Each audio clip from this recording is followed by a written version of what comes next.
Hey everybody, I'm JP Leonard. I'm Tyler Arceneaux. And you are watching and listening to We're Dying Down Here, a podcast about living in Louisiana. Getting skinny. I mean, trying. Wearing tracksuits. This is my new phase. Absorb it. It's a whole new era. It's over, son. Who we got today, JP? Oh, man, we had got a duo combo. We got ShaneTorres and Isaac Kozell recorded in front of this bar the night that ShaneTorres headlined. Isaac Kozell, no way. How do we get him? He was hanging out. My best friend. Shout out. In life and comedy. All right, let's get to it.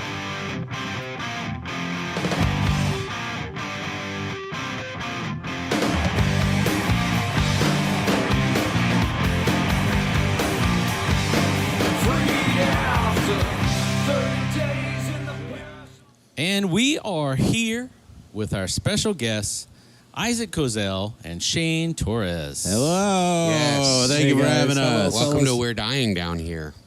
Yeah. It's a podcast about Dying comics. down here. All right, that's great. I was going to say something about black shirts. This guy's but then out of practice. I feel like Y'all Isaac's, forgive him. Oh, I yeah. pot every week. Yeah. I'll cut Do you that. think it has to do with our body types that we all went with a slimming color and Isaac did not have to? I'm saying, speak, I'm just guessing. Speak for yourself. I'm thinking, but, you're doing great, but let's stop Thank you. acting like you got a swimmer's build. Okay. Yeah, he's green still with been in the envy. water for I 3 He didn't days. still get wears the a black rash guard. Also, I almost always just wear a black shirt. Yeah. Like maybe it has like some kind of like band or something on it, but I get it. Like, I bought a bunch of tees, like they're whatever natural, like the 3 dark colors, and like I bought 2 of each, and now I have like 6 shirts, and it's you don't have to think about it. You just put on a shirt. There's no witty logos. You're just like Steve Jobs. You only wear one thing. Just as You're skinny. like yeah, him. yeah. You're just- Steve needs a better job. Hello. No. Call in. All right, thank you. Bring him out. This is live, by the way. Funny. Thank you. Shane, you come on the podcast. Our anytime listeners, you want. how many Yeah. episodes have we done? Our listeners have heard that joke that many times. Yeah. have we started yet? Yeah, I think we're going. Okay, all right. No, we just had ShaneTorres' 6th time performing in Lafayette. 2 with us this year, 3 times total in Lafayette. How's that feel? It is it's a lot of times to be in Lafayette in one year without having a sick relative. Yeah, I gotta be That is honest. true. You should try It is living crazy here. how much I've been here. Yeah. You should- But like we thought, it was crazy because the festival show was August? and that was like it's also 3 times in more or less 3 months. Well, you were August, and then like not even 2 weeks ago you were here with Bert. Yeah. And then tonight. It would have been 2 weeks tomorrow. Yeah. And Jesus. and I really thought, like when I called you, I go like, why don't we try and plug it at the Bert show? Wait, We'll who's see- Bert? He's just this crazy, really successful. You know, with Ernie. Hey, Bert. Yeah. Yeah, that guy. But I was like, maybe it'll move the tickets. You know, like. Let me tell you, it pushed them aside. Let me say. Yeah. Their comedy budget got used up. To be fair, almost every single person that came up to you before the show said, "Hey, we saw you at the Bert Kreischer thing."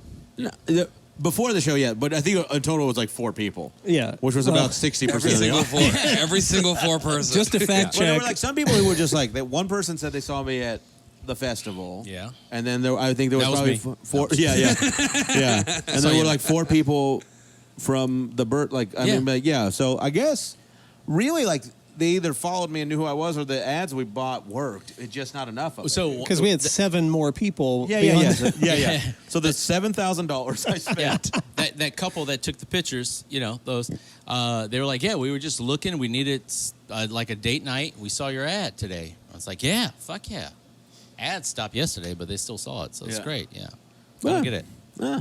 Yeah, It was fun. So, But it was small but mighty. For The sure. show It was. a I great mean, the show. crowd was really Excellent. great. I They were thought. so Yeah. much Yeah. fun. Yeah, They were great. Like another 100 of them, it would have been awesome. Yes. Yeah. It was. I Which think is about what I had last time. yes, that No, was what was it's- crazy. You had and- like what 160 last And time. and I would say like it's not you. It's like we had Fitzsimmons last week. It's not you, it's me. Yeah, it's This It's happens me. all the time. It's Yeah. me. It's, it's. This happens to a lot of guys. This never I mean, you didn't. never happened to me before. Like, you're so hot. You didn't finish early, so Yeah. good on you. not you yet. kind of went long, so yeah, props. I did. Like, No, I went like 5 over, right? It's yeah. at least. Well, I stopped once you said like, I got 2 more bits. And Yeah. I didn't care. But no, like we had Fitzsimmons last week. You know, we probably did like 200 people less than his first time. It doesn't make sense, but the whole region is just decimated right now. So I think it's just comedy in general is having a little bit of a dip in the moment. yeah. What's Yeah. the name of your podcast? We're dying down here. Yeah. yeah, man, it's never been more true. It was Yeah. funny because I like do love the name of this podcast. it is good, and Yeah, I think it that when works. you started it, it was in a boom also regionally. Like every show was hot, you know, and Very then you much just so. you know you hit a little dip. Yeah. So we had you look back 2017. We had you, I think, right when your album came out, but your half hour on Comedy Central was about to come out, and that Yeah, was that- a free show, which is great. That was free. Yeah, I had a book. Where at was the that Green at? Room- The Green- Green I Room. was there, I had yeah. a book show already. I had all these comics books, a bunch of comics from Texas, Dallas area. And I was like, hey, guys, I got to call it audible. I can either reschedule or you can just stay on and do the ShaneTorres show. And everyone's like, yeah, we're doing ShaneTorres. And we had that. And then, then we started bringing you back. That's crazy. Yeah. Yeah. I think 8 years ago. 17. I think it was about 2019 that he gave me the option to open for Bobby Kelly or you. I chose Bobby. I would, yeah. What do you think about that Yeah, decision? how you feel about that? I mean, look, I have Bobby as a great comic, and he's a friend. And I got you bringing it up.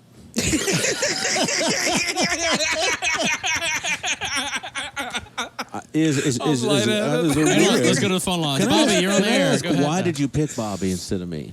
Oh, Because he's more famous, or because you like his act more? oh no, I like your act more. Do you really? Yeah, I thought. I was You're like, Bobby's better move for my career. You're I a think- climber. I don't- You're a climber. yeah, I don't know if I was thinking about it like that, but yeah, I was thinking about what's the bigger room to just be the best comedian I can be in that night, I guess. Well, yeah. But I like your Well, act a that lot wouldn't have better. happened on my show for sure. You would not have been the best. I figured he's like, it was like if we go to a buffet, who's more logically Yeah, going to yeah, pay yeah. for it? What's you know? that diner here I like? Mel's. Yeah. Yeah. That place rules. Yeah. That is mean great. waitress. Michael's Men's Club. Oh, that could be any one of them. Yeah, Michael's Men's Club is what you said. that's a strip club. I'm just trying to get you to go there Can after. I tell you this? I'm just going to share this Go right for now. it. All right. So last year I hosted the Exotic Dancer Awards in Dallas. Yeah. We call them whores here. Yeah. But it was a nice check. And the girl who came in second was from New Orleans. Yeah. And we became friendly. I wonder why. And, Friendly? Yeah. Well, just like every once in a while, like she was like, you were really sweet. Like I was like, you did great. Like she was bummed that she didn't win. And I was like, you were wonderful. Like, but like whatever. I liked you more. And I thought you were really creative. Because it was like, it's like, they're not just like swinging rapidly. They all have a theme and stuff. Yeah. There's like a burlesque element to it without it being burlesque, I guess. And then like we followed each other on Instagram, and now I'm just kind of like, is it weird if I go see her at work? Like I want, like, No. I mean, do you know, like, come to a show. Yes. Yeah. She's a performer. Like the way you tell people, come to a show. You got the DM from the lady. Did I see you at the place today? Like, why weren't you at the show? Like, if you were in New Orleans and she was performing somewhere, it's not weird with your pre-existing relationship to go and, hey, good job. Like, that's fine. hey, good job. Yeah. It's Sit on me. Hey, that's part of the show. That's part of the show. a year ago started running a show at the Michael's Men's Club, the gentleman's strip club, and Do you really think he called it Michael's Men's Club just to have because of alliteration? I'm pretty sure. His name's Yeah. Michael, though. Yeah. Yeah, but I mean, like, it's gentlemen's He is a club. It's man. not men's club. Yeah. Yeah. Yeah, Michael's Men's Club, MMC. That works better. Yeah. But I saw, we've been doing shows there. All the dancers know us from doing the shows. Because we bring a crowd. It's great. And I saw a dancer at Costco, and I said, "Hey, how's it going?" And, just kept going. And my wife's like, who's that? I was like, oh, that's, what's her name from the Titty Factory? Well, her name's so- Amber, but I call her I don't know her real Kelly name. from Saved by the Bell. I like how you called it a titty I would love it if factory. it was like there was like copyright infringement with dancers. Like That's what I she tell was my like, wife. I'm Lisa Turtle. When we have to do shows there, I'm like, I got to go to the Titty Torres. Factory. Lisa Torres. Lisa Torres. You can't use turtle. And I got a cease and desist for turtle. Brenda It's by like- Golly Walsh. It's like R.I.P. Shannon Doherty. You were a fucking fox. Yeah, they're just normal people. Like, I don't want to say like I've got to. Well, I they guess I are. have got to. Like, we know strippers, and they're just like, until you break that fifth wall, it's you got that weird separation. But then now it's like you go hang out, and they're just like they're bullshitting with you. It's like, oh, you're here, no one's here. You're doing your comedy thing, which it's rude when they say that, your comedy thing, and then they just we get You're it. doing that- your naked thing. Yeah, we get it. It's just like, oh, we're both trying to please a crowd.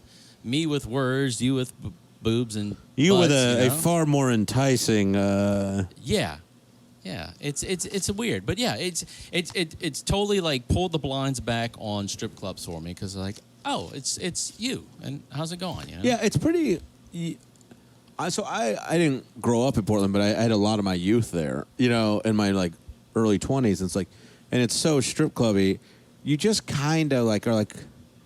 There, I mean, I think the culture's a bit different there, but it's so fucking like, like cavalier. Like nobody really gives a shit. Like it's not like, it's seedy because it's a strip club and there are perverts everywhere.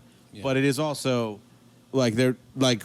One of the girls, like her whole act was she would just play peekaboo with you, but her tits would be out, and I was just like this. And she'd just be like, and I'd be like, oh my god, and she'd be like, It's peekaboo. never working because you're not Yeah, looking at she'd her go, eyes. peekaboo. Yeah, should we do this? Yeah. Yeah.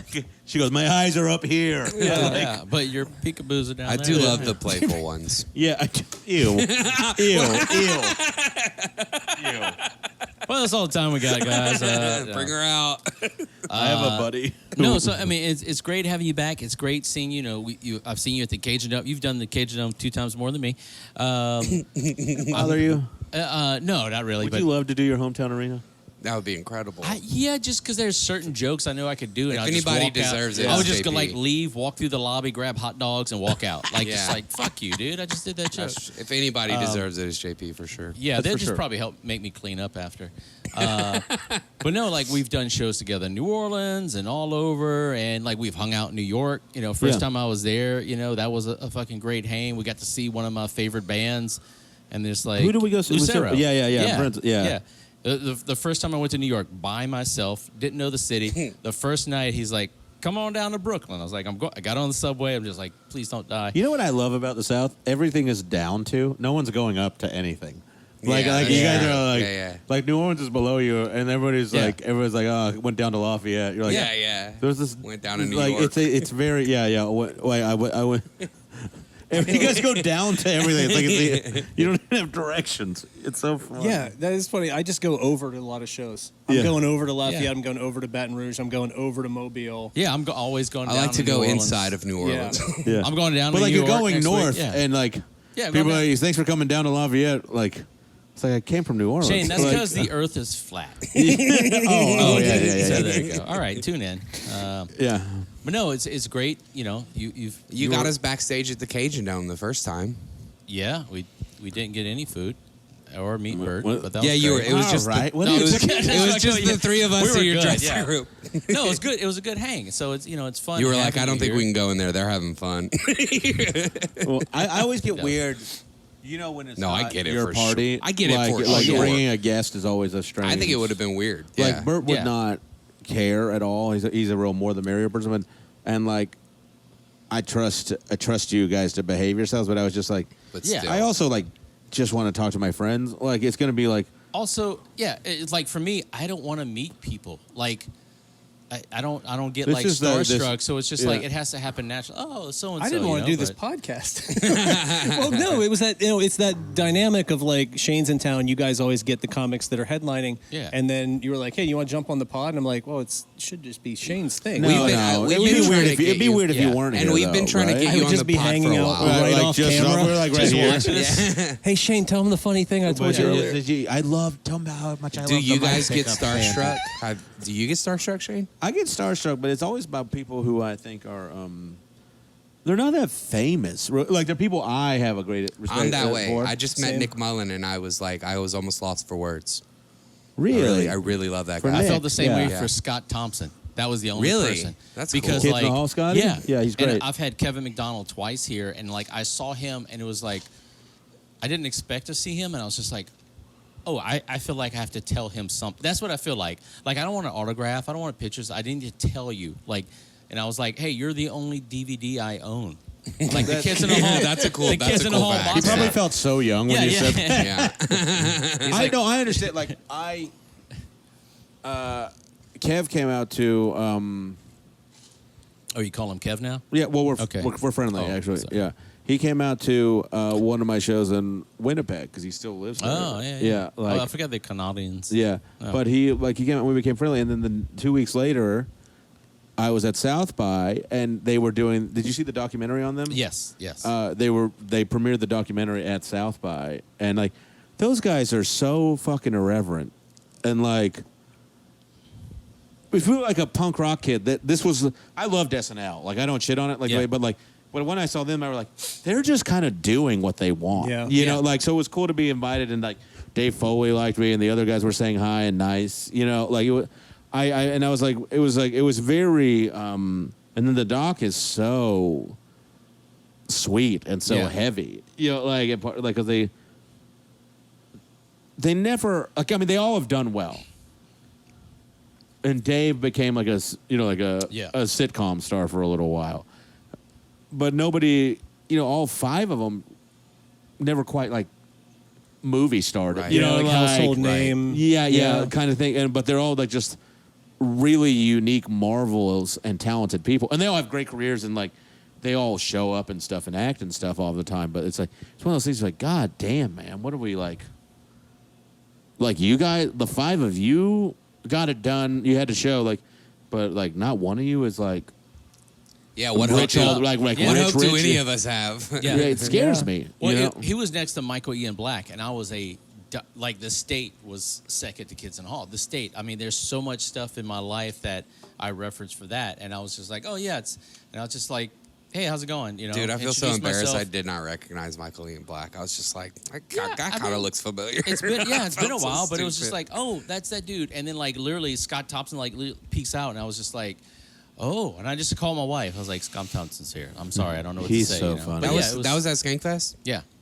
Yeah, it's just Scott Thompson was at Skankfest. Yeah, Yeah, that's what. Yeah, Yeah, we. and That's what we And expect Michael Ian this weekend. Black. and Michael Ian Yeah. Black. Yeah, it just Isn't that wild? Like, that's something that never Worlds collide, neither yeah. of those guys would have touched 10 years Yeah. ago. I don't think. Yeah, so well, maybe don't- Scott. so, like, maybe I- maybe both of them actually. I Yeah. didn't ask for any pictures for anybody. I don't do that. I don't ask for autographs or whatever. But I want you to know how much of a nerd I am. That's what I want you to know. Like, hey, I got this. You know, I appreciate this, Yeah. and that's it. You know, so it's like me like going backstage. Like, I didn't need to meet Bert. Like, it will happen eventually. But Yeah. why am I rushing it? I don't need anything from him. But you know, Russian. yeah. All right, Tyler. Come on. You'll get You lost your mic, son. You'll get this back when you prove you can use it without doing a pun. We can still hear the laugh from your Yeah, lap, I know. so that's It's- okay. Can we turn his mic and your crotch down? Thank you. I don't want to hold it anymore. So let me pivot. Isaac is my oldest friend in comedy. Like, How old are you, Isaac? He's very old. He's like 62. 45. These are the kind of jokes you do. Yeah. No, we go back to the first shows I ran. I Yeah. probably met like Tyler and John and them before you, but like you were living in northern Louisiana, and then we hit it off, and it was just, so yeah.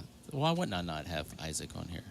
Oh, thanks. Yeah. Were you trying to make me feel better? No, just Oh, okay. Well, Because the intro earlier the was intro not- you brought me up as you said, this is one of my best friends in comedy, and I was like, oh, because I always describe you as one of my best friends in Yeah. general. Like, and I'll be like, oh, we've been through this, and we talk about this, and I've known him for so long, and he was there for me through so many things, and then to be brought up as one of my best friends, asterisk footnote comedy. in comedy, Look. and I was like, oh, I thought we were just like best friend, My- like one of the best friends. my wife is my best friend in marriage. You're my best friend in comedy. Like, but comedy is also comedy is also my life. So like my whole life revolves around comedy. But like, you were one of the first people we do shit together. So that's what I meant. I didn't, Yeah, you know. it's fun I to could've tease brought you back, about but- it. I Yeah, don't okay. care. I'm not even your friend. I don't I'm care. starting to sweat a little bit. It seems hurtful. No, it doesn't And matter. that was the last time JP and Isaac talked. No. That's all I got, guys. It was like a funny intro because I noticed it too. Yeah, it was like one of my best friends. I did in notice it too. comedy. I was like, But also, get you all didn't these- sell it. You Yeah. didn't sell it like that's the fun. He's one of my absolute best friends in comedy. That like you just said, one of my best friends in comedy, and I was walking up and I was like, oh, I was when rethinking you're our lying relationship. about like it's one of my best friends at work. That It really was I have no friends at work. Just saying, you know. So. Well, that would be weird. You're a principal. Former What are you now? special ed person. Open mic runner. Yeah. Okay. Yeah. I was wondering who was gonna pick that. I was wondering who was gonna pick that up. Yeah. No, I left being a Okay, there, Isaac. That was good. Yeah, thank you. I got you, huh? Yeah, that's timing. No, I used to be an administrator, and then I went to a special ed supervisor. And now I just write IEPs all day. So yeah, I retired last year from the school system, and now I work for a virtual school. So I work from home. So That's great. yeah, Nice. does nothing for my life. So Are you the only person in this podcast with a degree? I dropped out. A shocker. Yeah, I never finished. yeah, I have yeah, Yeah. I got us covered. Don't You got a worry. master's? I have 2 masters. Masters. Ooh. I have a bachelor's, 2 masters, My wife in comedy. extra Two masters. certifications, and half a doctorate. So Did you do any? I'm practically higher a learning? nurse. Thank you. I did several different community colleges. Academia was never going to be a thing for me. Like my mom wanted everyone to go to college, and she valued education, but like it was like a single parent household. Like no one was going to be on top of the education because there was no space for. Like she trusted us to do well enough, which was a mistake. 'Cause What was the backup? Like, what was the if stand up didn't work? I don't have one. I never wanted to have one. I always thought having a backup plan meant I would use it. Yeah. oh. Well, that's what I'm doing right now. Yeah, that's So, like yeah, Brother, that I'm- explains a lot. Can I tell you? Can I tell you right now? I'm wishing I had a backup plan. I'll teach you how to do sheetrock. I'll be so you'd hate it. You'd hate it. I'd be so mad all the time. Aren't you half I'd be like, this guy fucking tell tickets. You're supposed to be good at sheetrock. Yeah, you're like half a Mexican. You should be right? half good at sheetrock. At least. And the other half is Irish. I'm like built for labor. Oh, That just means you're going to drink on the job. Yeah, you put up the sheetrock and then you get drunk and punch through it. Yeah. I'm just Snort the dust. like Taylor Williamson sold out 4 shows in a theater. Oh no. I like Taylor. It's just the first name that came to my head. Oh boy. I Well- gotta figure out this online thing. It's killing me. Dating? Oh, sorry. Hello. So last special was speaking of Bert was produced by Bert. The blue. I'm just transitioning. It's one of your God bless doctors. you It's one for of your trying to keep masters. it It's on one the of tracks. it's one of It's- your masters in broadcasting. It's was so smooth. funny. You're really struggling to like keep some kind of format to the podcast, and I trying. appreciate it so much. Look, we got our ass handed to us by Joe Zimmerman. It was so low energy, and he just like took over. And I was like, you maybe mean we should- Joe Zimmerman was on a low energy. Yeah. Well, but I guess we were too. So anyway, so I'm He just hums trying- like this beer cooler back here. It's Yeah, I very- know that's very loud. I love Joe.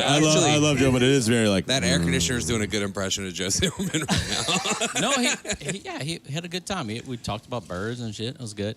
Anyway, so last special produced by Bert, Blue Eyed Mexican. Mm-hmm. I got it right. All right, good. Bert and Leanne Crasher. Yeah, Okay, so you're working on the new hour, yeah. and like, are you when you're not opening for him? Is it just trying to knock as many sets as you can? Or? Yeah, I mean, I'm on the road a lot, and there's a ton of stuff in the city too. So like, and then I like, I do the podcast in LA, so I fly out to do that like probably once every 6 weeks. We do 6 or 7 of them. You You and, know, Blanford. Catherine Blanford. Yeah. So I'm always on stage pretty much every night. But like what I'm looking forward to is like end of the year, I will I have some stuff coming up in like January and February, but it's not as intense. So I'm looking forward to really like being on stage in smaller clubs back in the city back in New York, and then just like needling away the material and like putting brushstrokes on it, and then like hopefully shoot it in like March, and then just have the fucker out because I think it's like I've been having that shit. I don't know what I will do that I did tonight that will be on the special, like, and I like what I did tonight, but if it was all gone and not on the special, I would be okay. Like, I don't think I think it's good stuff, but I don't. You have that much more time? Yes. That's awesome. Obviously. Wow. All right. Give me that. Yeah, like. I left like probably 40 minutes of stuff. I'm going to give this back to you. I write a minute a joke every 3 months, man. Yeah. Yeah, I think like of the hour 5, I think it was tonight, like 15 of that might be on a special. You know, like, and then the others, like, but I don't know either because I feel like I have about an hour 45 right now just in the can. Like, so I kind of feel like we'll see. You know, and I also don't think like now having a special be an hour seems insane. I don't know if people watch all of it. No. Yeah. Fuck the internet, and that's so why. That's the transition. So do you want this back? Feel, Psych.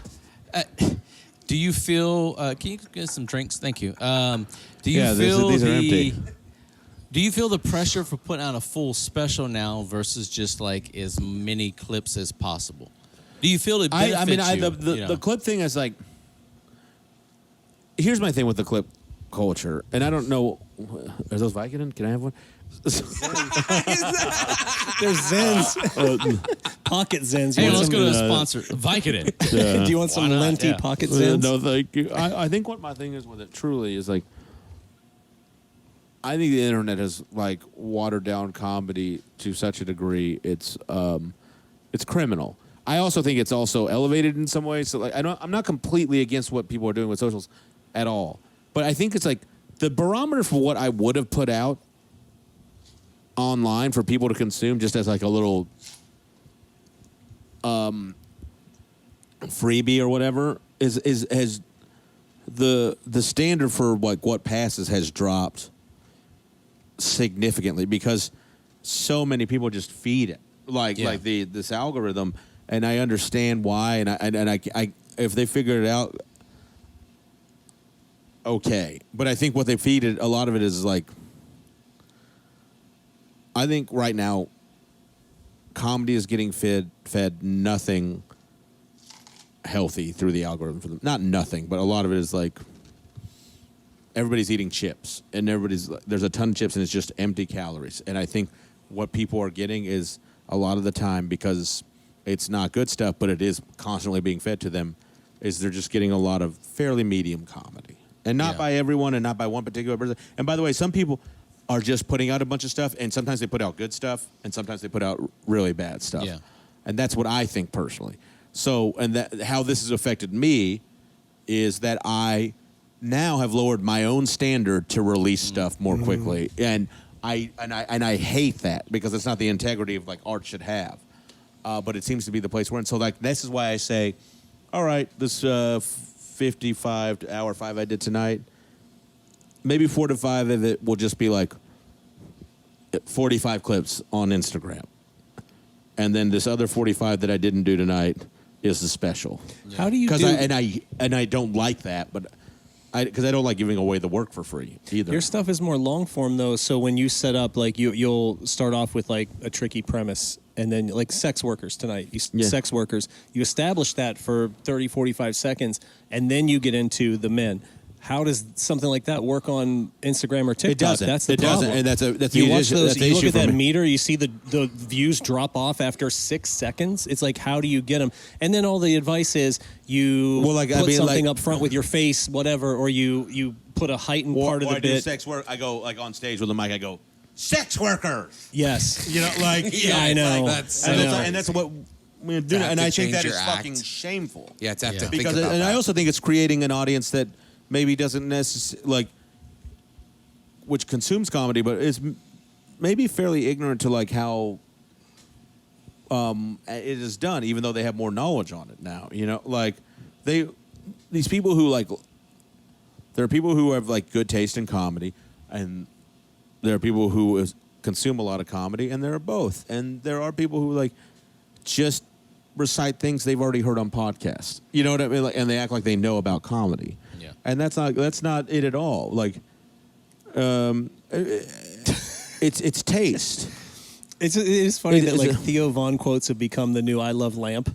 Like it's like people will say things that they hear on podcasts or running bits on podcasts become colloquial humor. Yeah, and it's like, how does that work on stage? It's tough, man. You do the way that you do it emotionally too is so good, and it's not one of those like, you have to see it live, but also how do you see it in bite-sized chunks? I know when I want to look at videos on my phone, my algorithm is kids wrecking their bicycles, people tripping on Ring cameras, and it is. I need a compilation, a 60-second compilation of people just busting their asses, and I'm like, I feel better. And then I see a stand-up clip, even from somebody I like, and I'm like, I don't really have time to, because I have to think now. Like, I don't want to do that. Well, it's also like, isn't it crazy how far we've come with all this technology? Like, you basically have, what you said your algorithm is to me is America's Funniest Home Videos. It is on your phone. Yes, 100%. You know, like that's crazy. Yeah, and it's just like all it's missing is somebody like hitting somebody else in the crotch with a golf it's club. there. Yeah, but like You haven't seen and mine, that's like right? and it's like it is like because it's so consumable. It's so easy to like get it, and it's fast. You know, like, I understand why it works. I worry about it. You know, like it's the thing of like, there's like I saw some study, and it was like when the internet became like in most homes in our country, readership, people who read, declined greatly. Yeah. And then, and in correspondence with that, the average IQ has dropped. It's a portable TV that's always on all the time. The screens whatever are bad for us. Whatever you want. Yeah. I've noticed all of the comedians I met this week. It is a funny bit. I hope when you go it's not a bit. It just needs to happen. I hope when you go home it hurts. All the comedians I met this weekend at Skankfest who had like large followings, not from stand-up clips. Like it's all they do like 30-second short form sketches or something. Yeah. Hundreds of thousands Like of who? followers. None of their Like whom? Matt Lopes is like the Oh, he's a first nice person. guy. Yeah. Yeah. But not stand-up clips. Good stand-up. Great stand-up. Stand-up clips don't do well. Really? Yeah. All of his stuff is Because sketches, I think and like that's the a lot of stand-up people. ship may have sailed until you have a person. People will watch you if they're interested in you, though. You know what I mean? Like that's the other thing. People will watch you if they're down to, if they're a fan of you, they will watch you. Yeah. Hence, like Well, everybody who came tonight, you know, while they were small, they did want to be here. Like this was, yeah. There's a difference between like everything used to be the crowd work, and then trying to put in clips. Like when I was doing ads for this, is trying to find what clips of yours I can use, because I can't use the Guy Fieri bit. I use a clip. Copyrighted. Yeah. I use like a short like from YouTube, but you can only show so much. You can't show the whole clip, you know. So it's kind of your material. So it's trying to find those little chunks, you know, that hit without like cutting and chopping and everything like that. But there's now the trend where it's the reaction videos, and it's no more stand up. It's now you get known for podcasts. And if you think about like all the big comedians, what's driving them? There's no one that's just true other than like Attell, but everyone else has a podcast, and that's like it takes priority almost over their stand up because it becomes these huge things, you know. I do think the way people find you is where you like. I think it's a very natural thing, and I think I would probably be subject to it to some degree too. Is of just being like, well, my podcast is taking off. This provides me financial stability because I sell tickets on the road. Yeah. You know, and that's what people know me from, and they think I'm funny on there. But it's like, God damn, man! Like I know I'm good at stand up. Like I think I'm great at it. You are. And to boost you up So a little like bit, just so get you it. know, Like just see the rest of it. Yeah. one thing that's good for you is that if somebody watches you on a podcast where you're talking and having fun, they're going to get that on stage because your act is very personal. The difference with a lot of things is like people will blow up from one thing that they do online content-wise, but their stand-up is different. Yeah. And then they have a really tough time getting over on the fans because they just want to hear the stuff from the podcast or get the want to character. see. Or they want to see the Luigi the pizza guy or whatever. The character Yeah. that you do that you became famous for. So like the transition from podcast to stage for you, I think is a lot easier than how other people have gotten internet famous. The stage part of it is easier. Yes, the stage will be easier because if somebody, and also for the audience, it's an easier transition. It's not like a hard thing where it's like, man, we love his podcast, but he did this jokes like we don't like what he does on stage. We want the guy. How many times have you seen people with like huge podcasts just complain about how the audience just shouts out shit from the podcast the whole time? Yeah. Like I don't think you'll They're have like that problem. picklehead. I'm a picklehead. Or yeah. That seems exhaustive. Honest, like in a way.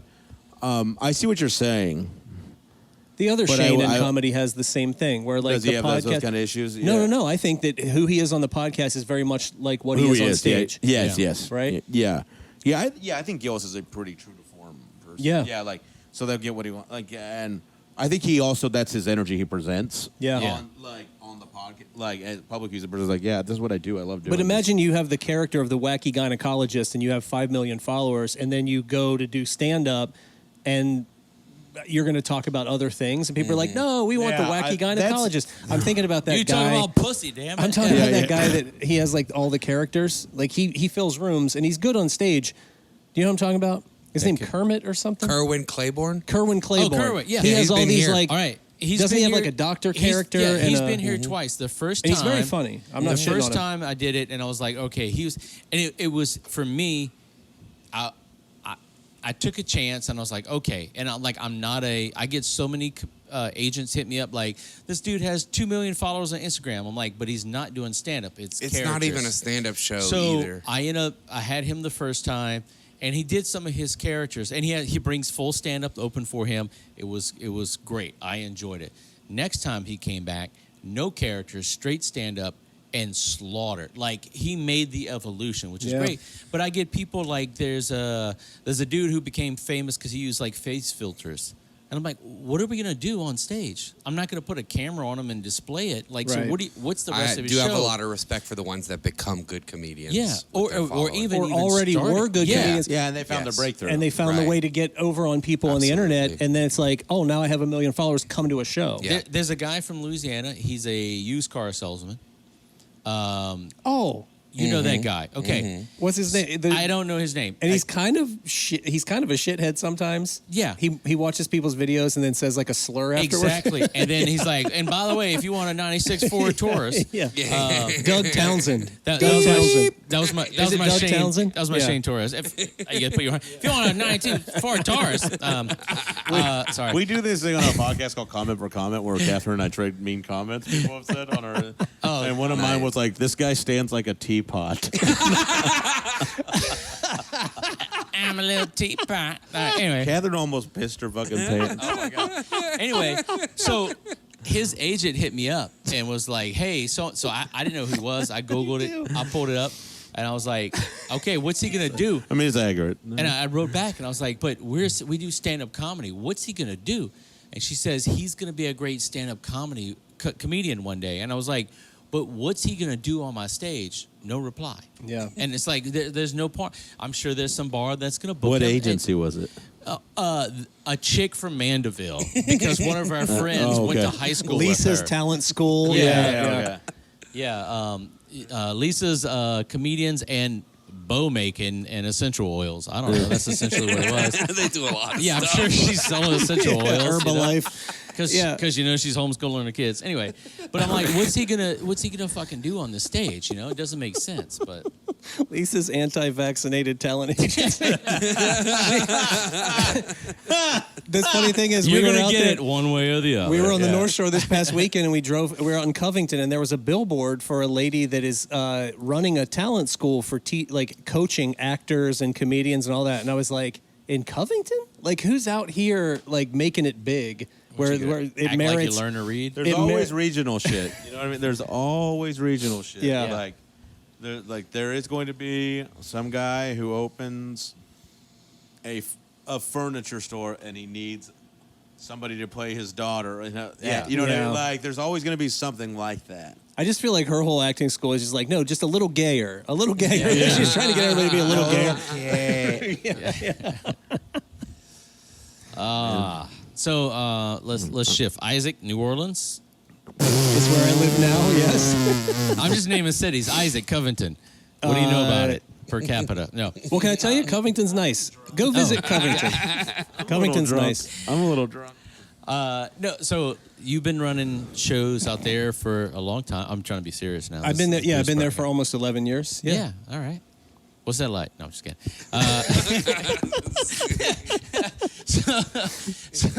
Well, God damn it. flood insurance just doubled. Home insurance just doubled. Property taxes went up by 60%. And I just had to put new shocks and struts on my truck because of the potholes. And I don't know where all the money goes. But otherwise, what a great city. It is so magical. No other place like it in the world.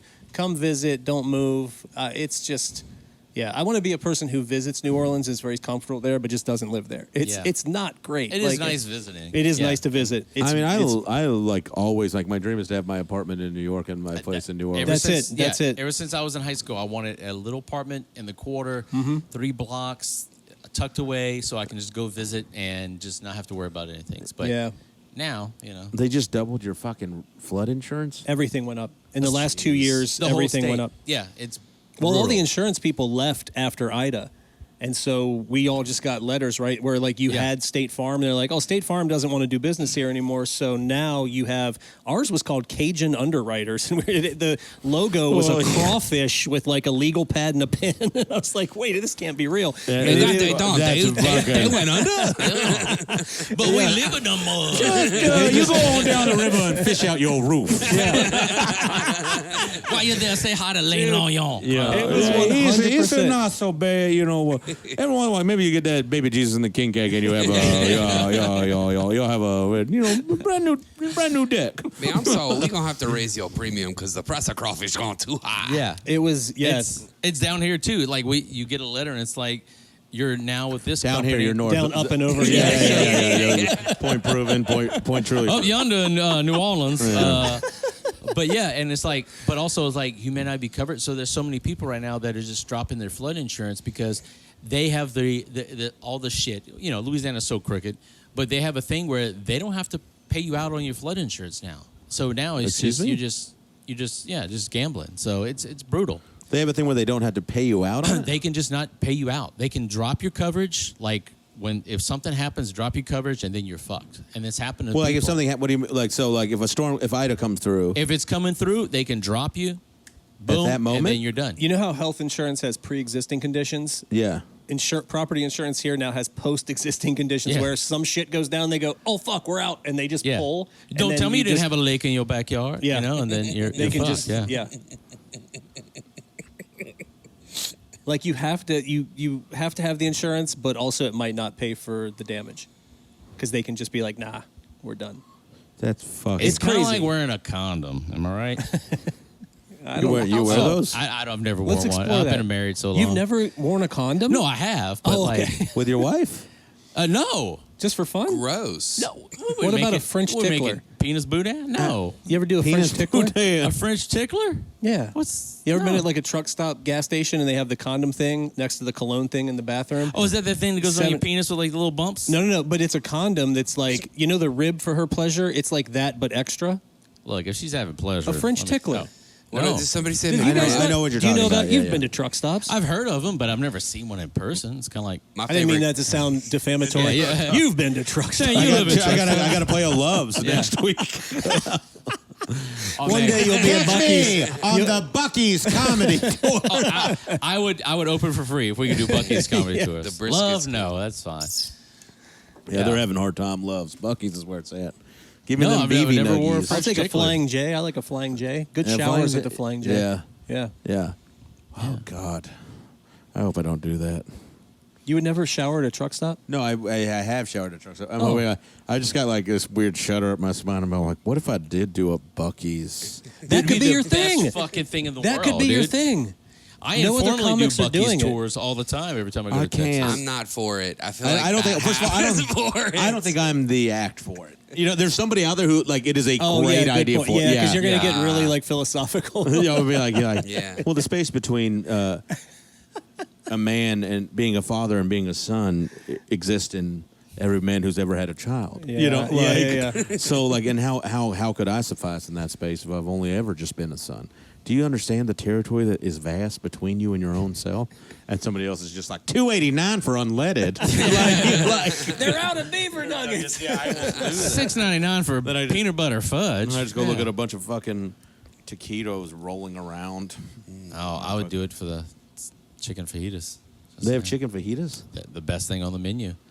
190 calories, chicken fajita, soft taco, black pepper.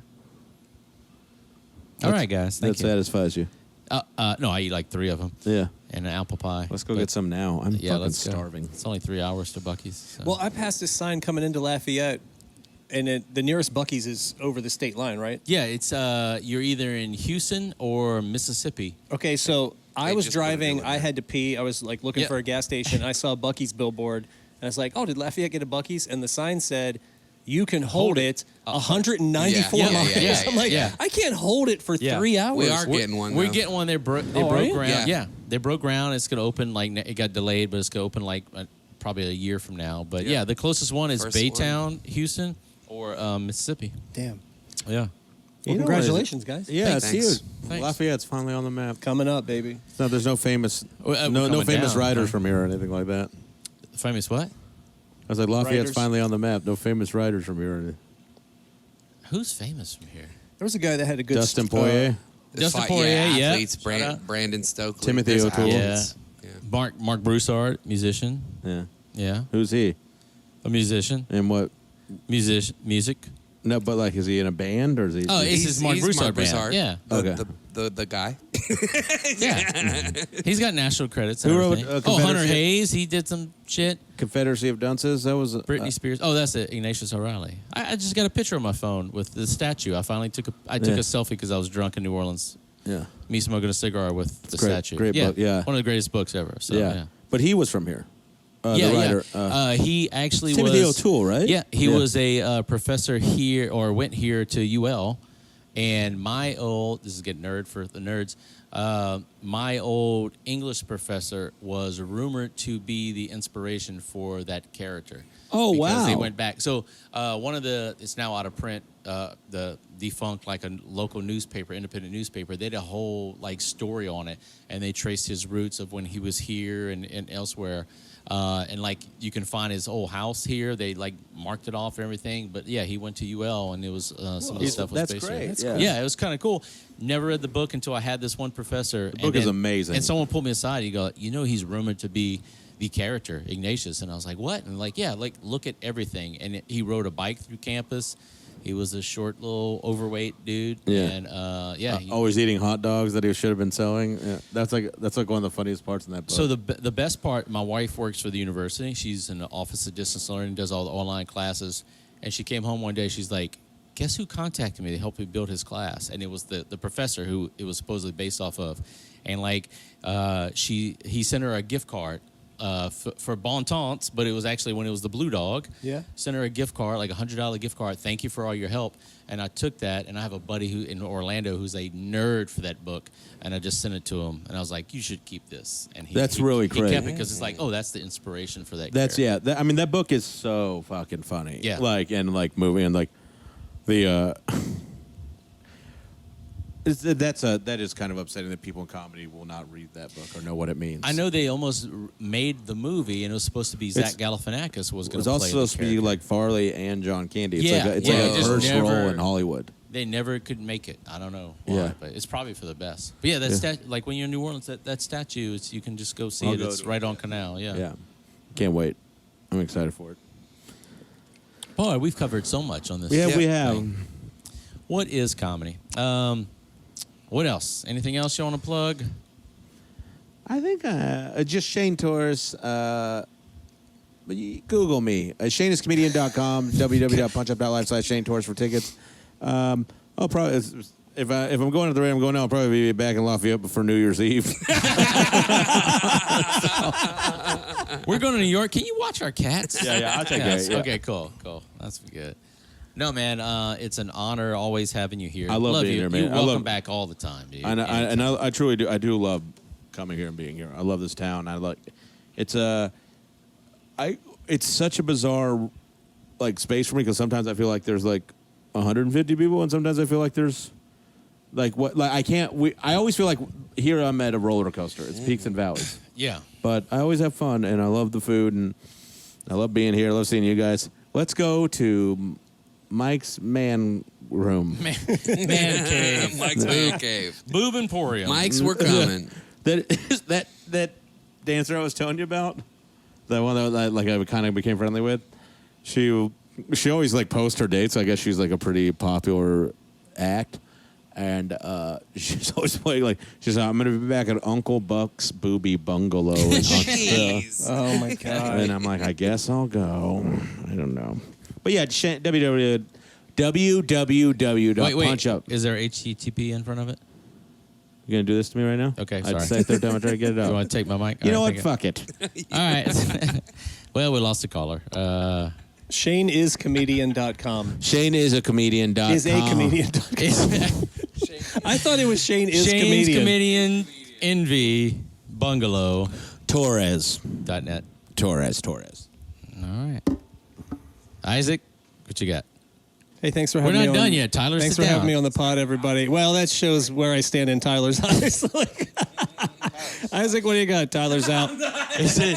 Tyler is literally He starts going home breaking- to eat his mom's spaghetti, and that's not an innuendo. She made spaghetti, I've and been he thinking has about to. it all night. That's why I didn't eat yet. Yeah. Damn. So I'm gonna head over and eat Tyler's mom, and She watches. we'll leave it at that. Okay. Check out www.ifucktylersmom.com. And is his mom hot? I haven't. It doesn't seen her. matter, right? Look at what came out of it. I mean, Well- she's up there in age, so she's probably in menopause, so she's probably hot right now. Okay. All right. Yeah. Her and my wife right now are like, fuck, turn the air down. Well, I'm going to go and cool her off. I'm not going to follow that. I'm not going to say anything else. Hey, thanks for having me, guys. This is fun. Shane, great job tonight. I can't believe they left the liquor storage open for us. Oh, I'll be right back. And we are back. We're back. We're back. Back in black. Back in black. Look at us, man. Yeah, man. We're doing it. Yeah, you look Your tracksuit is. I really hope the camera can pick up just how. I just saw Shine. Like you kinda, Just how on fleek it is. Bro, it feels so good. I'm gonna start wearing this with no underwear. It looks good. It is dope. With no underwear. Yeah, Oh, dude, it's It's just- one of them. But, yeah, jingle all the way. That was ShaneTorres and Isaac Kozell. We had Shane. He came through a couple weeks ago with Bert Kreischer at the old Cajun Dome, small gig, and biggest open mic ever seen. And then we had him here on a Wednesday, right before Thanksgiving. We had him in Baton Rouge on the Thursday.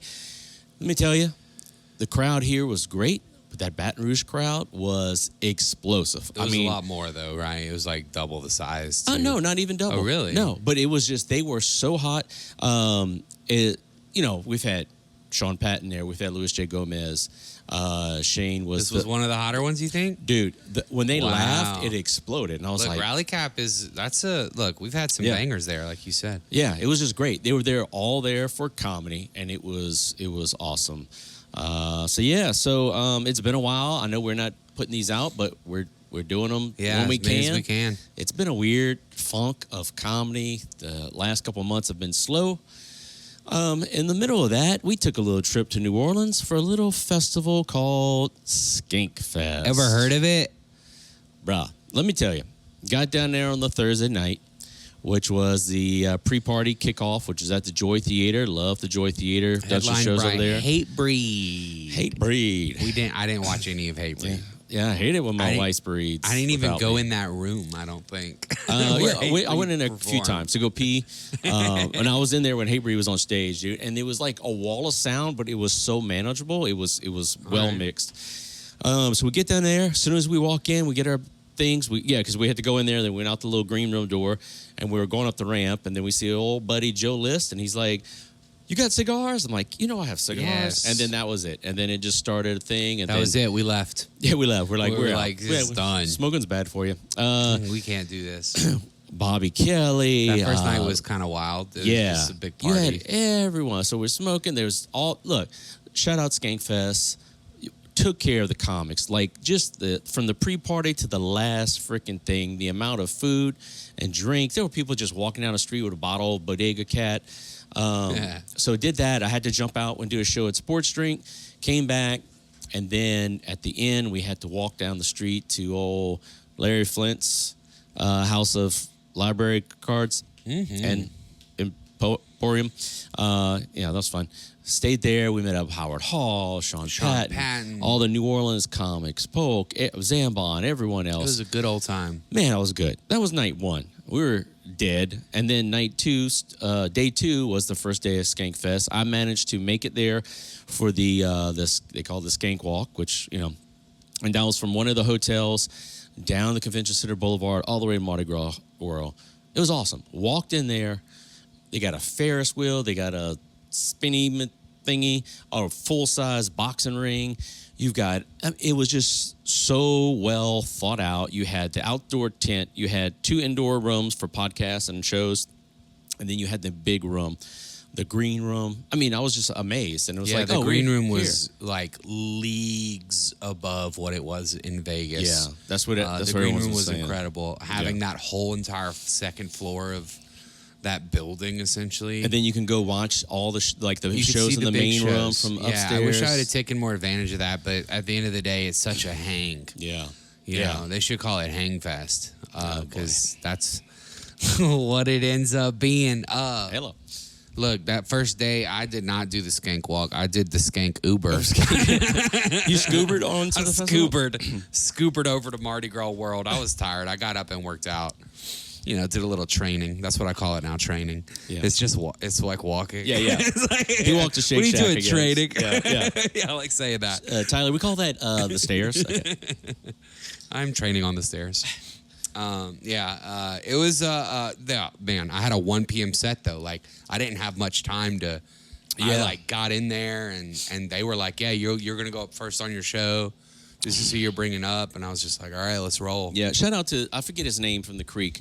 But yeah, he runs it great. Yeah, he's a good dude, man. He always takes care of us. And he was on one leg because he had the little mobile scooter because his something happened to his ankle or whatever. And I thought he just wanted to have fun. Well, he's trying. And it did switch legs each day, so that's weird.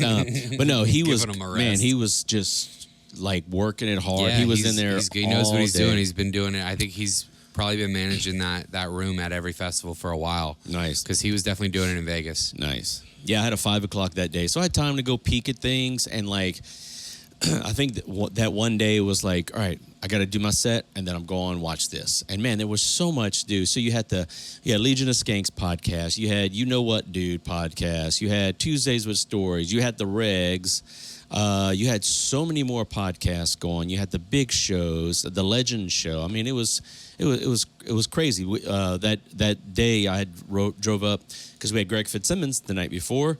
We left for Skankfest, took him, boom, and I would just see him every now and then. Everyone had a great time at that festival, man. It was awesome. Yeah, I crushed my sets, completely crushed. Any highlight memories for you? Not. I got one. I saw Jeff Dye almost kill somebody. Oh yeah, you told me that. Some lady had went in a cardiac arrest while Jeff was telling jokes. It was so funny. Oh, she saw his new special. No, Jeff, yeah. Jeff shout out Jeff Dye. Jeff was like, "What do I do? I feel like we should just treat it like the homeless population and ignore her." We know which side you vote on. No, man. I think for me was just seeing. Well, Attell, always watch Attell destroy a huge room was great. But for me, is one, getting to see Tuesdays with Stories live, getting to see the Regs live, Gillis there, got the best compliment from Gillis. He was like, I went up to him, came up to the green room. I was like, hey, and he goes, yeah, man. He goes, I tell people about your room all the time. And I was like, and we're the first place that his first show after his special came out, and he goes, yeah, that was the first time I ran Beautiful Dogs. And I looked at him, I was like, yeah, you told me you had 15 minutes. And I was like, who do I call? It was me, him, and Isaac for both those shows. And it was wonderful. The fact that he still remembers that was cool. Just seeing, like, but you get, like, the biggest people, and there's no egos, there's nothing. There's, when you go out to the the showroom floors or walk-in show-to-shows, you'll see people ask for pictures and stuff. Not a single. I saw one person arrested, and that was on day one. And I don't know where he was being pulled from, maybe at that little back swamp area. They walked him out, and that was it. Never saw a single thing, never saw a fight, never saw an argument, except for the comics. But yeah, it was amazing. All the gigantic names that were there. Yeah. Shane Gillis, Mark Norman, David Tell. These guys really kind of transcend just the industry right now. I was not nervous to meet anyone except for your buddy Nick Mullen. Yeah, And Jesus Christ, did I finally get to meet Nick Tyler's Mullen? in love with Nick Had a good little Mullins. conversation. Man, it was such like a cute little tale too, because I had seen Nick in the green room, and I have an in with him because I know that he thinks very fondly of Caroline Picard. And I'm like, I've opened for Caroline. I'm about to open for her again here. I have a reason to talk to him but I'm not going to just introduce myself to him. I was way too nervous for that. Well, I saw him yapping it up with our good friend of the podcast, Ariel Elias. Yep. And I walked up all confidently, swagadiciously. And then Nick turned and walked away. Yeah. And Ariel was like, "What's up?" And I was like, 8 years on Cumtown will prepare you for that. I wanted to meet Nick. And Yeah. she was like, well, if I wouldn't have just told him I was leaving, I would introduce you to him, but maybe later.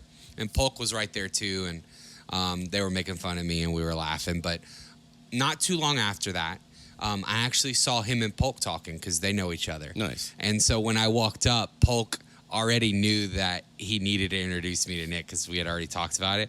And so he did. And he gave me that solid. And I was just like, I was so thrilled. And we started talking. And we talked about Caroline. And he started telling stories about doing comedy in the South. And he was just talking with me and Polk. Yeah. And then he invited me and Polk to go watch Nick Rochefort with him. Nice. And he was like, let's go. And so we were talking and walking. And then he got distracted.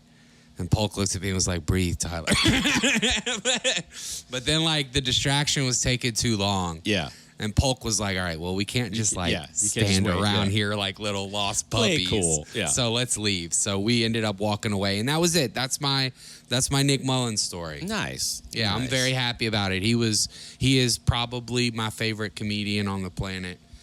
Him, Sean Patton, they're two of my favorites. And I already know Sean. Yeah. So. Yeah. Nothing nervous. Me and Sean had some late nights Yeah. at Skank Fest together. Daddy turned in early that night. Yeah, barely legal nights. Oh, boy. I'd say. Mine were fully legal, age 35 and older.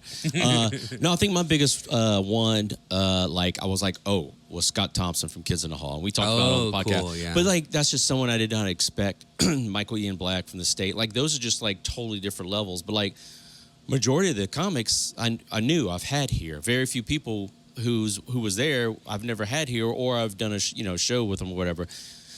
Excuse me. So other than that, getting to hang out with that dog, that was pretty cool. Which dog? That was a little white dog. I follow him on Instagram now. He's backstage something. Whoever he's with does a bunch of stuff for bands and comedy, and every time I'd pass by, he'd look at me and goes, yeah. And I get to pet him, and I'm like, I'm so sorry. And he's like, yeah. And then I felt bad, but everyone has videos and pictures with him. How about those hot girls that were rolling blunts the whole weekend? I didn't, not my type. Not my type. They all had fake eyelashes and a pound of makeup. Not my type. I mean, Yeah. Women? They had free weed, but not my type. Yeah. that's what I was talking about. The free weed. That's my type. Probably my favorite thing was I spent a lot of time in the cigar tent. Really? I didn't go in it once. Oh, dude. Made good friends with the guy who was running it. Just smoked cigars with everyone. And the way they had it set up is you couldn't see in there unless you were against the water where the entrance was at. And so you looked out on the water, sit there smoking. But they had the skank fights. And Jason Ellis, who hosts a podcast with Tony Hawk, did some professional fighting, skateboarder, all this stuff.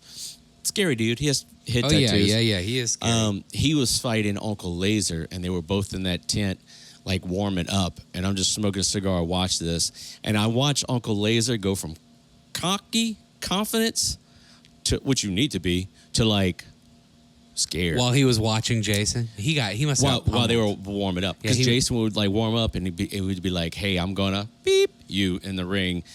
And Uncle Laser was like, like shake it off, shaking his mullet and everything. And then Uncle Laser would turn around. We all look at each other like, oh my God, like we're scared for him.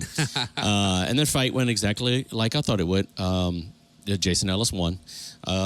This Laser messed up his knee, but it was cool. God. But I watched the big Royal Rumble thing they do at the Yeah. end, where it's like two boxers, and then every minute or two, another one comes in. That was brutal. It was crazy. There was the taser match, which was crazy. What? Yeah, there are two guys in the ring, and they throw a taser in there, and they just sitting there, and like one of them threw it away.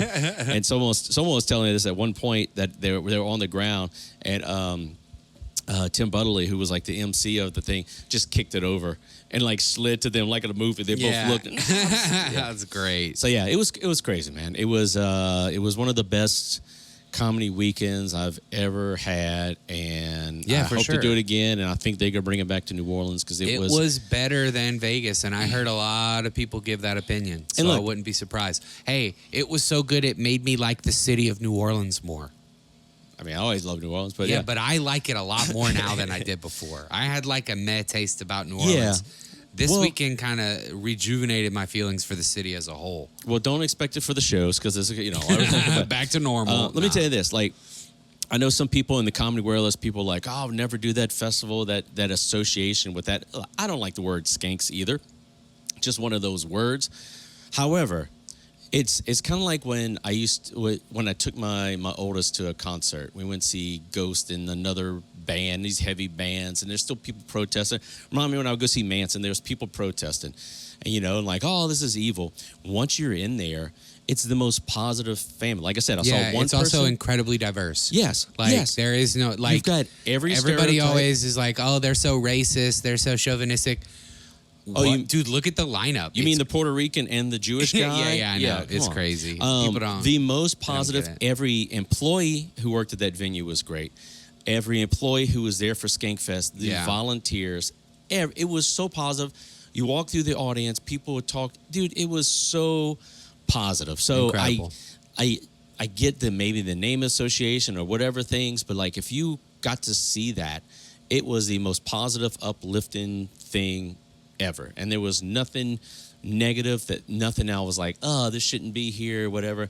Even Zach Amico fully naked for the new roast battle. Man, I'm so glad we were far away for that because, Yeah. dude, that Yeah. was. Oof. Yeah, I would not want to be front row for the Dude, I splash met zone. the coolest people from all over the country. Really blessed. We got to hang out with our buddies, the movie runners. Movie runners. Yeah, Nick and Reed Canada. Shout out. Yeah. Shout out. They found me, I think like day 1 or day 2, and I was walking to the tent. I was like, wow. And that's when I took the picture and I sent it to you. And then, I would see them the whole festival. We were on our way to lunch one day. I was with Mike Eaton. This guy Simon, a comedian from Canada, and a magician comic. And I was checking Sorry, my, I got the I was tracksuit. checking my payments remitten on Facebook while we were in the Uber, and I was jokingly like, "Oh look, I made $41 this month." And the magician comedian, his name is Wes Barker. He was like, "Oh, I must have got mine too. Let me look. $34,000." He said. Guess who bought lunch? Stunt magician on Instagram. Go check him out. He's great. But Yeah. also, thank you, Wes. Yeah, that was incredible. That's crazy. Yeah, he had How a much video fun. with 9 million views last month. Oh my goodness gracious! Well, I had a view with 9. 9. Yeah. 9. 9. That was it. Oh, man. No, great week. Also, shout out to Ted, who made our sign. He made the official Skankfest sign. He came down from Canada with his, I believe, it was his girlfriend or wife. That's the guy who made our sign? Yeah. Yeah, Wow. finally got to meet him. It was so great. Like, Oh, that's cool. Like, it was cool connecting all these dots. There was a lot of people who knew me or maybe knew me from online that I'd never met in person, and a lot of people just wanted to talk comedy, and it was great. I had man. fans there. I had people walk up to me that were like, "We come to see you at Rally Cap. We come to see you at the club." There was people that I did not know. There were 2 people with Lafayette comedy shirts. Yeah, that's crazy. that might be some of the ones he I had was a purple talking shirt. about. Yeah, man, it was cool. I saw people who come to our shows in the audience. There was someone like front row. I got to take a picture of him. I forgot to send it to him. But yeah, it was bonkers. But like just being in the mix of things, and also like just be able to walk into any show, anything. Because I know before, like when rooms would get full, they wouldn't let any more people in. But like just it was. Well, when it you're was a comic, crazy. you get to do whatever. Yeah, too. which was great. And like you have the same passes. We have our own bathrooms. Yeah, you have the same yeah. passes, Gillis, and everyone at Hotel and everything. So Yeah, you got the we share access. everything. It was amazing. Catering man. was good, dude. I Bruh. had some good food at catering. Shout out Patton's I think Catering. I ate every meal while I was there. That's Sean Patton's family's Oh, yeah, catering, man. Patton, I yeah, saw. they were great, man. I It saw was his awesome. sister, and I said, "What's up? How's your mom and them?" And them. Well, that was Skankfest. Yeah, coming back the next week Crazy. was hard. Dude, I came back and hosted my open mic on Tuesday for like 14 people and 40 comics. It was brutal. Yeah, I didn't. Brutal. I did. Big thanks to our sponsor, Ounce of Hope Aquaponic Cannabis Company. Ounce of Hope provides high-quality CBD and Delta-8 through an advanced aquaponic system for the utmost in quality products. Check them out at ounceofhope.com. All right. Oh, Tyler, we haven't heard this little partridge in a pear tree, this little bird chirp. Oh, wait, is a partridge a bird? Yes, I I think. thought a partridge was a fruit. No, it's a bird. Partridge. A partridge like, in it. Yeah, why would another fruit be in a pear tree? Guys, we learn stuff. It's always Anyway. food with you. It's hagwash. It's always food with What me. is a partridge? I think it's like a quail. Okay. Yeah. I would have guessed fruit, which would have made no sense. A fruit in a pear tree would be a pear, you would think. Let's see. What is a partridge? This is a great podcast, by the The way. partridge family. A partridge is a medium-sized, stout-bodied, ground-dwelling game bird from the family something, which also includes pheasants and turkeys. So, yeah. Yeah. But how did the partridge get in the pear tree? Medium Anyway, stout guys. body is what they call me. Yeah. Oh, boy. All right. Large stout body, I suppose. What about the partridge family? They were just birds. Yeah, the Alan Partridge Project. Okay. I'm feeling a little partridge right now. I'm going to drink some more. Time for my hack watch. All right. I don't know if we've covered this. I feel like I've covered this. Flyers. Flyers. Artwork. Do not fly. Yeah, unless you're a partridge. I don't know. Flyers do not fly. We'll look. Next episode, I'll Google if partridges can Unless you're a fly. little They quail. must be able to fly if they get in the pear If you're a tree. medium stout bird, you can fly. Unless they helped out by a stork. Okay. Artwork, flyers, whatever. Whatever you use to post to promote your show. Guys, we talked about this 2-3 days ago in our little chat with everyone. I have seen some dog dick shit And I cannot flyers. believe. I can't believe some of the flyers I see. Bruh. Completely Okay. unhinged. Also, first of all, canva.com. Canva. That's the easiest one. It's used by schools. It's used by everyone. You've seen everyone's flyers. People use a lot of templates. Don't use a standard template, but go on there. Yeah, go deep. Go find you Find a deep flyer one. you Yeah. like. Don't search comedy because you don't want that old time microphone No, in there. do a search like cool blue. Okay. I'm trying to help. Is it like Blue Chew? Cool. Yeah. Blue? All right. Yeah, cool blue. Just go in there, find some templates, like event, search event. It's free, and use that. Now, if you got 4 people you want to put on your flyer, why? Probably no reason to do that. Then find a one with 4 pictures or duplicate a picture. But I saw someone, they took out this, you can remove the background, a key part. You can put up a picture of this, like what you see now, and just say, hey, remove the background. It's just me in this cool tracksuit holding a microphone. They removed the background and replaced it with solid black. What's the point? And then it's a big rectangle with the person's picture of, dude, it's there. It's free. There's so much stuff. There's so many free places. Stop doing crappy flyers. Stop putting so much stuff on your flyers. Yeah. It should have. I'm tired of everybody feeling like they need a picture. No. Here's the thing. I understand. Oh, sometimes you take these nice headshots. You want to use them. Also, some of you don't even have headshots. And If you're not trying to headlining, you don't need a shit shot, really. But that's the point. Is putting a picture of yourself on a flyer is an indication that you're supposed to be the draw. If it is not your show and you are not the draw, you shouldn't care to have a flyer on it. And if you're the producer, stop making flyers with everybody's picture on it. Just make a cool, catchy flyer and For your show. promote your show. Yes. Try to get your show to be what is popular. You also 'Cause- don't need everyone's name on there, because if Right. your name's not a draw, Yeah. what's the point? What's I get the it. point? It feels good. If it makes Look, whatever. from time to time, whatever. Put that but, in your Facebook yeah. event. Put it when you do the post. But your flyer should Tag be 'em. eye-catching. Also, Instagram 4x5. That should be your format. 4 across, 5 down. There's a built-in template on Canva for it. Yeah, Use that. Instagram It also posts. works when you share on your stories. You don't have to do anything. It works so much better.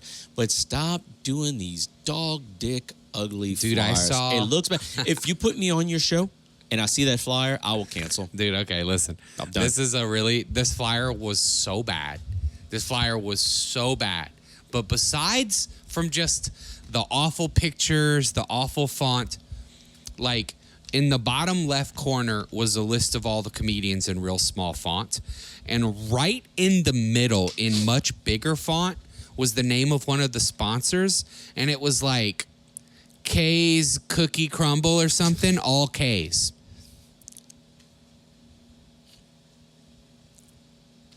Spell it out, Tyler. Okay. What are we doing?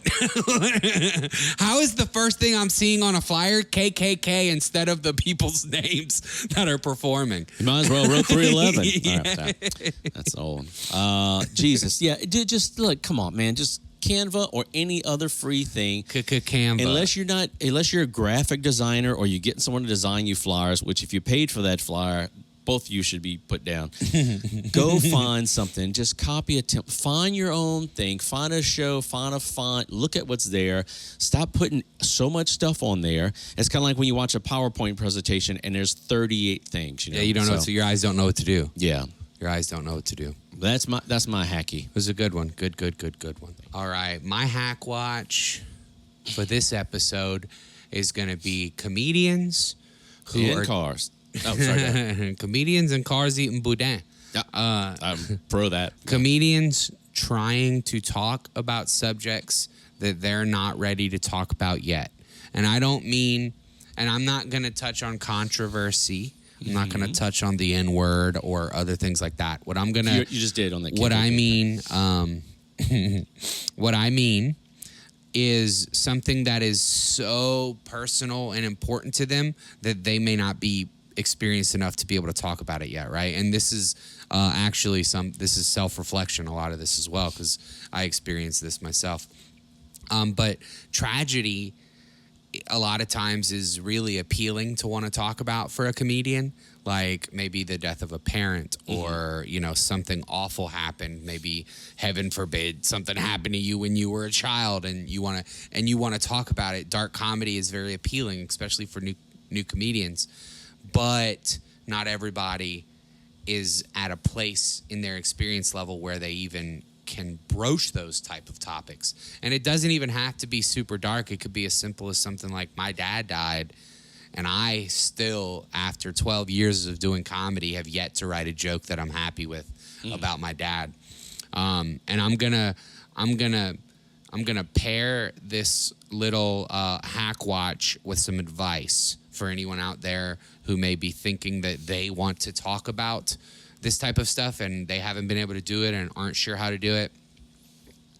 Although I haven't done it successfully yet, I was given advice that I think is smart and that I'm going to try working on.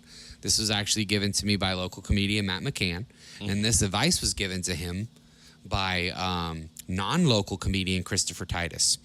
Okay. I was like, wait, I know Christopher Titus. I know that guy. Oh, yeah. So Christopher Titus, kind of known for talking about like dark shit. He's been through a lot. His life is completely crazy. He writes about it a lot, does full hours on like one subject, trauma.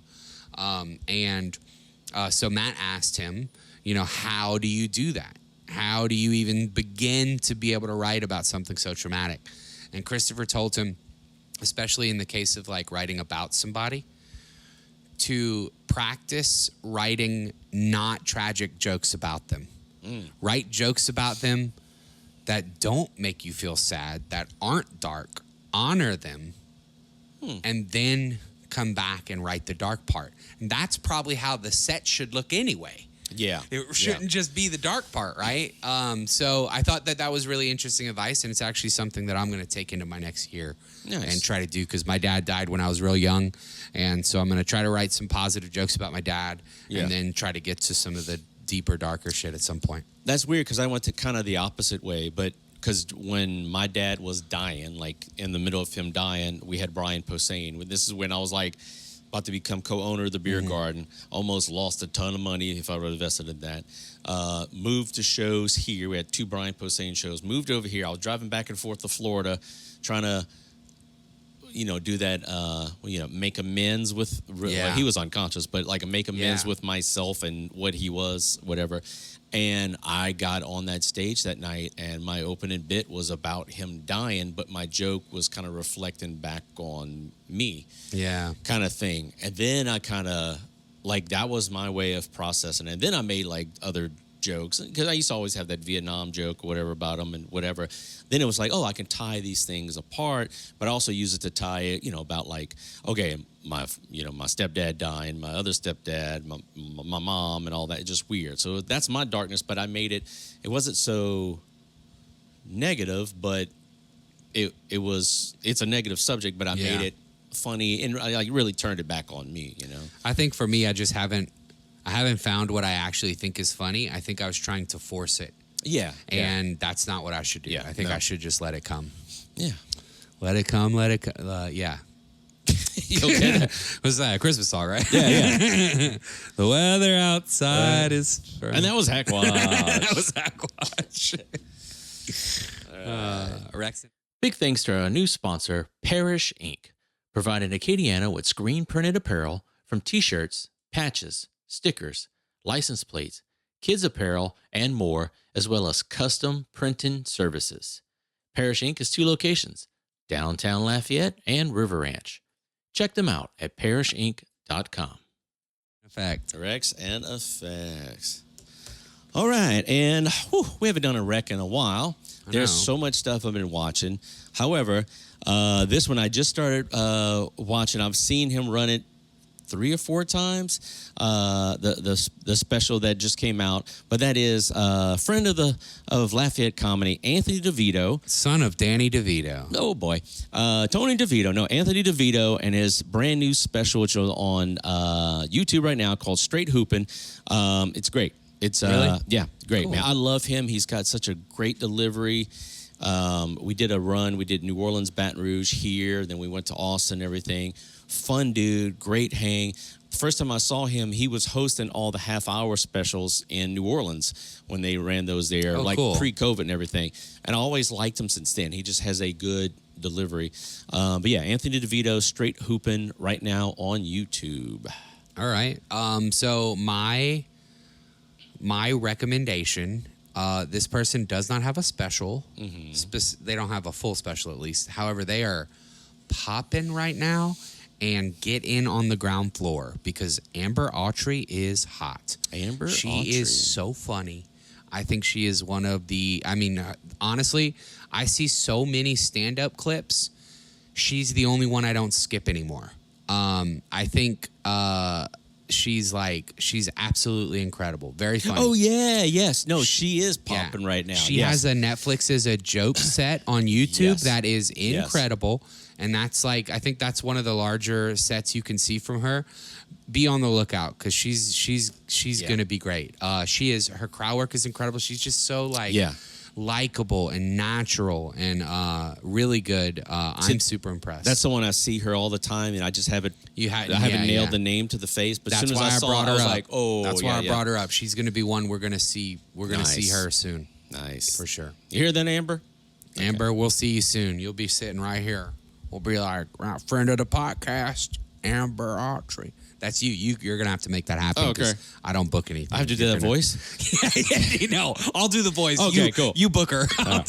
I'll do the front of the podcast for. What if here's our new thing, because this is my new shit, tracksuits. Get used to it. I'm sorry. Like just got back from New York. My wife would not let me get a fuzzy bucket hat. There were so many. I was like, but that's going to max the tracksuit. You needed one. That's crazy. I'm going to get one. Could have been like an old Nick Mullen. What if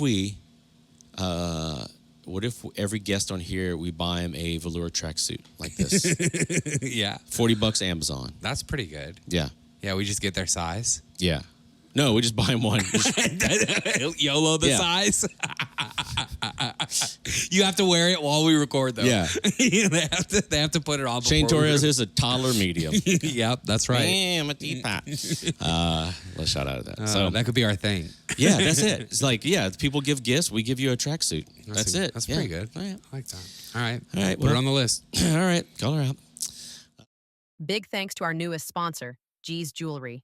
Custom jewelry designs, repairs, and more. It all started when Grayson Carroll, a second-generation local jeweler, brings a lifetime of craftsmanship and vision to the art that is jewelry creation. Check them out at gjewelry.net.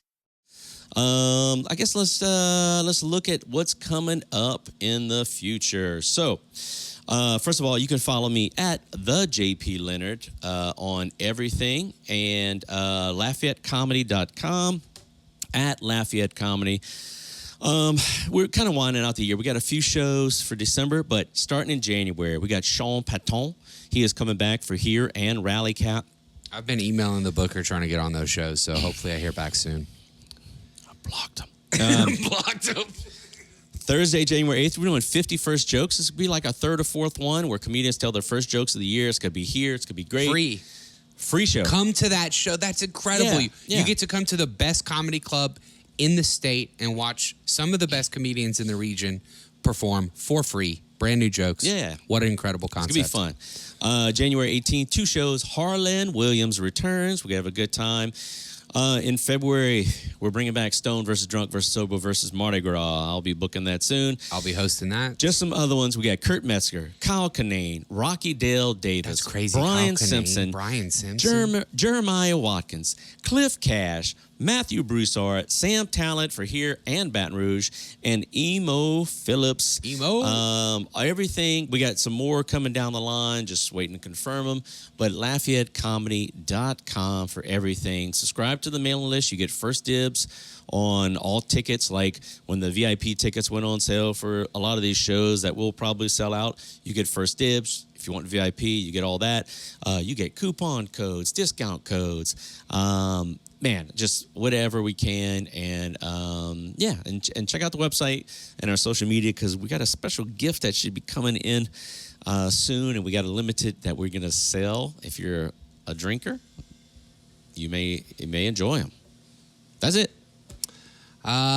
You can find me everywhere at TheTylerA.com for all my dates. I will be in Columbia, Mississippi on December 5th. I will be in Houston, Texas on December 12th and 13th. I will be in Lake Charles on December 27th. Go check out my tickets, scoop them up. Also, I have another podcast that's pretty good. This is the OG one. This is where my heart and soul is. But, hey, I got a pretty funny one over there, too, JP. I don't know if you've had a chance to listen yet. Do them have tracksuits? We don't have tracksuits yet, but we are cooking. We are burning up the rubber on the track. That's another racing reference. Check out Laugh City Radio. It's a podcast I do with Emily East, Drew Gotro, and John Merrifield. It's very funny. And as always, the best way you can support us is to subscribe right here to Lafayette Comedy's YouTube channel.